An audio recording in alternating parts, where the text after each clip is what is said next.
পোনপ্ৰথমে মই সমূহ অসমবাসী ৰাইজক বহুত বহুত ধন্যবাদ জ্ঞাপন কৰিছোঁ, কাৰণ মোৰ ভতিজা প্ৰিয় মালৈ 7 মহীয়া বাবুটোৰ কাৰণে যিমানখিনি অৱদান আগবঢ়াইছে মোটামুটি 1 লাখ টকামান উঠিছে আমাৰ, আৰু তাৰে কাৰণে মই বহুত বহুত ধন্যবাদ দিব লাগিব বীৰ লাচিত সেনাৰ মুখ্য সচিব বিকাশ অসম দাদা, লগতে প্ৰাঞ্জল অসম দাদা, তেখেতসকলক বহুত বহুত ধন্যবাদ দিছোঁ। তেখেতসকলে যদি আজি এই ষ্টেপটো নল'লে হয় হয়তো চাগে আমাৰ বাবু আগতকৈ অকণমান সুস্থ নহ'ল হয়।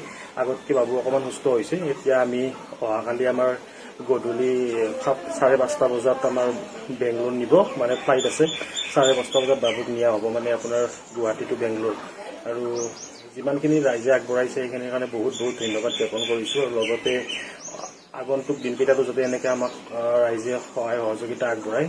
আৰু লগতে মই বিকাশ অসম দাদাক বীৰ লাচিত সেনাৰ বহুত বহুত ধন্যবাদ জ্ঞাপন কৰিছোঁ তেখেতক, আৰু আগলৈও যাতে আমাক এনেদৰে সহায় কৰি থাকে।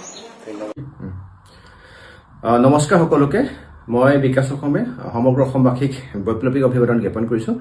এটা সুখৰ খবৰ যে এই বিষয়টোত সকলোৱে হাত উজান দিছিলে, সকলোৱে সহায় সহযোগিতা আগবঢ়াইছিলে, যিটো কাৰণতে নলবাৰী যে 7 মহীয়া এটা আমি বাবুৰ কাৰণে ৰাইজৰ কাষত আগবাঢ়ি আহিছিলোঁ সহায় আৰু সহযোগিতাৰ কাৰণে।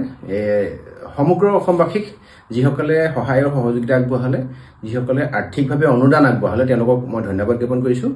আৰু এটা কথা, সুখৰ কথা ক'ব বিচাৰিছোঁ যে বাবুটো আপোনালোকে চাগে চিনি পাইছে, প্ৰিয়ম হালৈ হয়।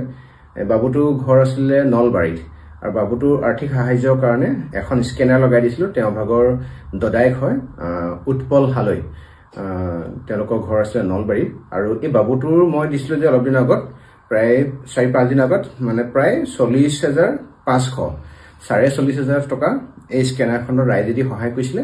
আৰু বাবুটোৰ অৱস্থা বৰ্তমান সময়ত অলপমান ভাল, মানে সুস্থ অৱস্থালৈ আহিছে। আমি যেতিয়া গুৱাহাটী মেডিকেল কলেজৰ তাৰ ছুপাৰিনটেণ্ডেণ্ট আমাৰ অভিজিত শৰ্মা ডাঙৰীয়া বা তাৰে যিসকল উচ্চ পদস্থ যিসকল ব্যক্তি, তেওঁলোকৰ লগত আমি যোগাযোগ কৰিছিলোঁ, আৰু তেওঁলোকে এই বাবুটোক নাৰায়ণ হস্পিটেল, কি হস্পিটেল নাৰায়ণ নাৰায়ণ হস্পিটেল আপোনাৰ বেংগলোৰত, বাবুটোৰ লিভাৰ চিৰচিছ হৈছে যে লিভাৰ ট্ৰেন্সপ্লেণ্টৰ কাৰণে চিকিৎসাৰ কাৰণে চৰকাৰে গোটেই সুবিধা কৰি দিছে, এটা আঁচনি কৰি ঠিক কৰি দিছে। আৰু এই বাবুটোৰ ভাগৰ যিবিলাক যাৱতীয় যিবিলাক খৰচ থাকে, সৰু সুৰা খৰচৰ কাৰণে ৰাইজে যিখিনি আগবঢ়াইছিলে, সেইখিনি আমাৰ হাতত যথেষ্টখিনি টকা পইচা আহিছে, মানে তাৰ বাবুটোৰ দদায়েকৰ একাউণ্টত আহিছে, আৰু আমাৰ লগত যোগাযোগত আছে। অসমৰ ৰাইজক ধন্যবাদ জ্ঞাপন কৰিছে।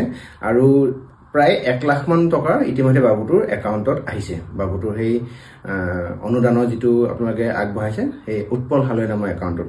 এতিয়া অহা কালিলৈ বাবুটো বাংগালোৰ নাৰায়ণা হস্পিটেললৈ যাব চিকিৎসাৰ কাৰণে, গতিকে ফ্লাইট আছে অহা কাইলৈ। আৰু ৰাইজে যদি বিচাৰিছে যে বাবুটোক আমি কিবা এটা আকৌ সহায় কৰিব বিচাৰিছোঁ, যিসকলে সহায় কৰিব বিচাৰিছে বা অতিৰিক্তভাৱে সহায় কৰিব বিচাৰিছে বা যিসকলে কৰা নাই, এই বাবুটোৰ কাৰণে আপোনালোকে তাতে আমি এখন স্কেনাৰ লগাই দিম, আপোনালোকে সহায় সহযোগিতা আগবঢ়াব পাৰিব।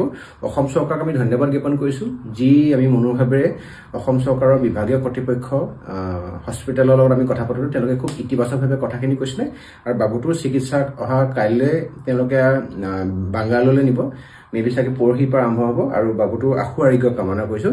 এই 7 মহীয়া বাবুটোক ৰাইজে যি ধৰণে সহায় কৰিলে, আপোনালোকে ইতিমধ্যে গম পায় যে আমি গুৱাহাটী কেইজনমান ব্যক্তিয়ে বৰ্তমান খুব কম দিনৰ পৰা আমি চিকিৎসালয়ৰ ক্ষেত্ৰত যিসকল আৰ্থিকভাৱে দুৰ্বল বা যিসকল ব্যক্তিয়ে সংকটত পৰিছে, সমস্যাত পৰিছে, ৰক্তদান দি হ'লেও বা ব্লাড আমি ডনেট কৰি হ'লেও, বা আৰ্থিকভাৱে যিসকল জুৰুলা ব্যক্তি, তেওঁলোকক আমি কাষত থিয় হৈ সাহস হিচাপে আমি তেওঁলোকৰ অভিভাৱক হিচাপে থিয় হৈ হ'লেও কামখিনি আগবঢ়াই নিছোঁ। আৰু এই বাবুটোৰ ক্ষেত্ৰত সহায় কৰা প্ৰত্যেকজন মানুহকে আমি ধন্যবাদ জ্ঞাপন কৰিছোঁ। আৰু এটা কথা আমি ক'ব লাগিব যে ৰাইজে যিখিনি আশ্বাস আৰু বিশ্বাস ৰাখি পেলাই এই কথাখিনিত আগবাঢ়ি আহিছে, তেওঁলোকক আমি ধন্যবাদ জ্ঞাপন কৰিছোঁ। পৰিয়ালবৰ্গে ধন্যবাদ জ্ঞাপন কৰিছে। আৰু এই বাবুটোৰ কাৰণে আৰু কোনোবাই যদি কিবা বিচাৰিছে আগবঢ়াব, তেতিয়া আগবঢ়াব পাৰিব। আৰু বাবুটো আশু আৰোগ্যৰ কাৰণে আপোনালোকে ভগৱন্তৰ শ্ৰীচৰণত প্ৰাৰ্থনা জনাব। ধন্যবাদ। জয় অসম।